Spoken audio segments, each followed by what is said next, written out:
تو ایک اور چیز ہے جی، ایک مولانا صاحب ہیں کوئی پاکستان کے، ان کی ویڈیو کسی نے مجھے بھیجی. یہ ایک پاکستان کا گروپ ہے، لبرل سیکولر لوگ چلاتے ہیں، موسیٰ سے مارکس تک.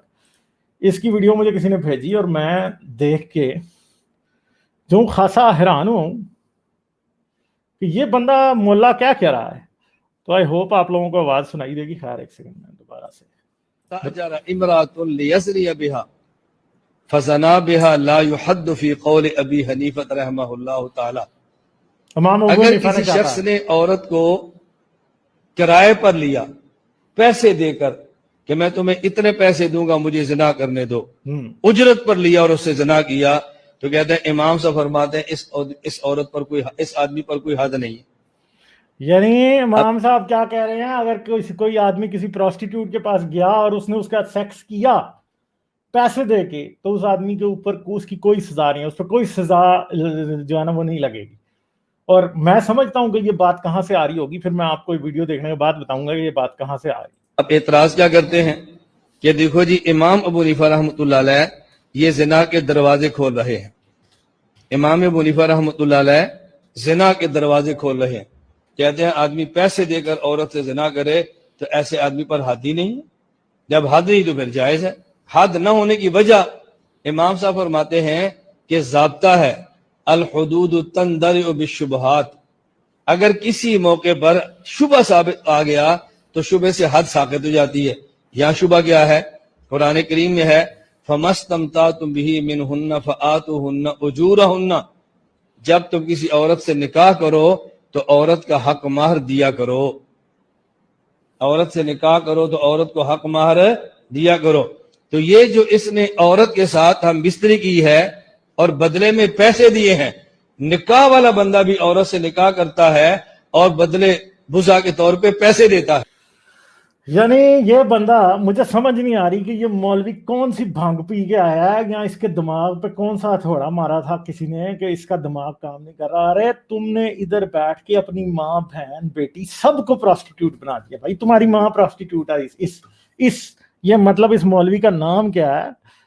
قاضی خان پر اعتراض. یہ کون سا مولوی ہے؟ یہ کہہ رہا ہے کہ اس نے تو بھائی اپنی ماں کو، اپنی بہن کو، اپنی دادی کو، ہر عورت کو پروسٹیٹیوٹ اس نے بنا دیا. یعنی پروسٹیٹیوٹ، اگر ایک عورت پروسٹیٹیوشن کرتی ہے تو اس نے کیا کہا ہے کہ اور بندہ جو اس کے پاس جاتا ہے وہ ٹھیک ہے، اور اس نے کیا کر دیا ہے، اس بندے نے اپنی ماں کو بھی پروسٹیٹیوٹ کہہ دیا. اس نے سب اور ہر دنیا کی عورت کو پروسٹیٹیوٹ کہہ دیا. ملے کی نظر میں، امام ابو حنیفہ کی نظر میں ہر عورت پروسٹیٹیوٹ ہے. تو شبہ یہ تھا کہ جیسے حق مہر ہے ویسے اجرت ہے، یہ حق مہر کی طرح ہے، اس لیے اس پر حد نہیں جاری ہونی چاہیے. شبہ آ گیا. اب ذہن میں سوال آئے گا بھائی وہ تو تب ہے جب نکاح ہو اور پھر پیسے دیں حق مہر. اس نے تو نکاح نہیں کیا اور پھر پیسے دیے، یہ حق مہر کے مشابہ کیسے ہو گیا؟ ہم نے کہا یہ نکاح کے مشابہ ہے. کیوں؟ نکاح میں یہ ہوتا ہے کہ دو آدمی گواہ ہوں اور مرد عورت ایجاب و قبول کر لیں، اور اگر گواہ نہ ہوں ایجاب و قبول کریں تو امام مالک فرماتے ہیں پھر بھی نکاح ہو جاتا ہے. حضرت امام مالک یا گواہ شرط نہیں ہے. تو چونکہ فقہ مالکی میں بغیر گواہوں کے ایجاب و قبول کرنے سے نکاح ہو جاتا ہے، تو یہ شبہ ہے کہ مرد عورت راضی بھی ہیں اور پیسے بھی دیے ہیں، تو نکاح کا بھی شبہ موجود ہے اور حق مہر کا بھی شبہ موجود ہے، لہذا اس کے اوپر حد جاری نہیں ہونی.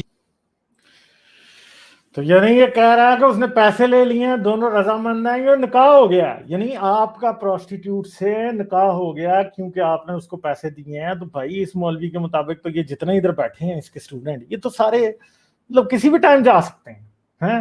مطلب یہ جو ہیں یہ تو پروسٹیٹیوٹ کے پاس چلے جائیں. تو مولانا صاحب نے تو ان کو بتایا ہوا کہ یار آپ چلے جائیں پروسٹیٹیوٹ کے پاس، مطلب کوئی پرابلم نہیں، جاؤ یار مزے کرو. اور پھر یہ کہتے ہیں پھر اس حساب سے تو شریعت محمدی کے مطابق پاکستان میں پروسٹیٹیوشن جو ہے وہ حلال ہو جانی چاہیے. آپ کس کھاتے میں پڑے ہوئے ہیں؟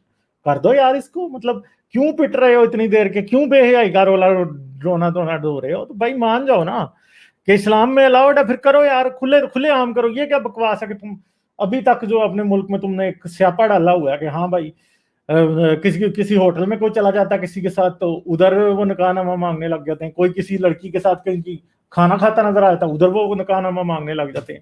تو بھائی یہ نکاح نامے والا کھاتا ختم کرو نا ذرا جلدی جلدی، تاکہ یہ آپ کے جتنے اسٹوڈنٹ ہیں یہ آپ کی جو پروسٹیٹیوشن سے ریلیٹڈ مولانا صاحب آپ کے جو نظریات ہیں ان کا کیا کر سکیں، وہ کیا کر سکیں، وہ ان کا تدارک کر سکیں، ان کو دیکھ سکیں. تو بھائی یہ باتیں تو بڑی شدید ہیں. مگر اب آپ مجھے بتائیں کہ یہ کیا ہو رہا ہے، کیا اگر ان مولانا صاحب کی باتوں کے اوپر عمل کر لیا جائے تو پھر تو بھائی بس پھر تو لٹیا ڈوب گئی نا. پاکستان میں کسی عورت پہ بھی حرام نہیں ہے کہ وہ پروسٹیٹیوٹ بنے، اور کسی مرد پہ بھی کوئی حرام نہیں ہے کہ وہ پروسٹیٹیوشن کو الاؤ کرے. ٹھیک ہے، تو مطلب یہ تو کوئی بات نہیں ہے یار، پھر صحیح ہے، بلکہ مانو سارے، کوئی پرابلم نہیں ہے. ہم نے کیا کس بات کا سیاپا آپ نے ڈالا ہوا ہے؟ ختم کریں اس کو، شریعت کی اجازت دیں، پروسٹیٹیوٹس کی اجازت دیں. مجھے لگتا ہے کہ یہ مولانا کا کنیکشن جو ہے وہ واقعی جو وہابیت ہے سعودی عرب والی، اس سے کنیکشن ہو سکتا ہے.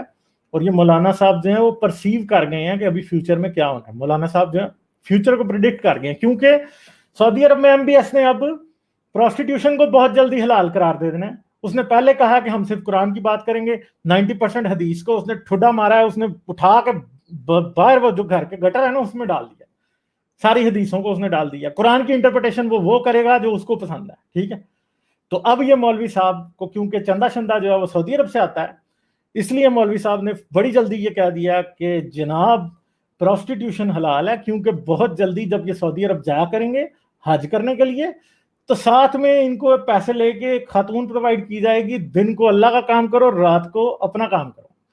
ٹھیک ہے، تو اب دیکھتے جائیں کہ پھر یہ کیا ہوتا ہے. یہ سارا کچھ جو ہے نا اس طرف جا رہا ہے اور بہت تیزی سے جا رہا ہے.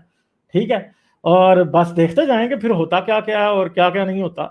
یہ ساری باتیں جو ہے نا یہ ہوتی رہتی.